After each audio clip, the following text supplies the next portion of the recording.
একজন পাপীর কবরের আযাব কেমন হতে পারে? ধরুন আপনি একটা অন্ধকার রুমে একা, নিস্তব্ধতায় ঘেরা, বাহিরে যাওয়ার মতো কোনো দরজা নেই, নেই কোনো জানালা। আপনার পায়ে কোনো একটা জিনিসের স্পর্শ অনুভব করলেন, অনেক ঠান্ডা, লম্বা।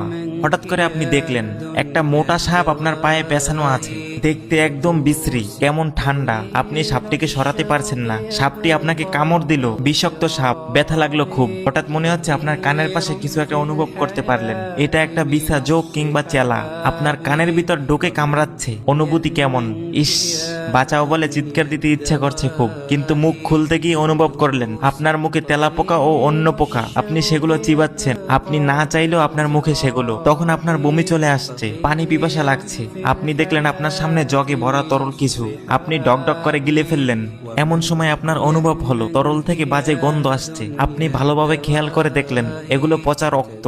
আপনার চোখে নাকে বিষাক্ত কীটের ছড়াছড়ি। যেই চেহারাটি বহু ছেলে বা মেয়ের ছোঁয়ার ইচ্ছে কিংবা কাম ভাবের কারণ ছিল, যে ফেস দেখে নাইস ওয়াও কমেন্ট করত, সেই ফেস এর এই করুণ অবস্থা। একটার পর একটা আযাব। কেমন লাগছে? আমার কথাগুলো শুনে আপনার খারাপ লাগতেছে কিংবা ভয়ে হাত পা কাঁপতেছে?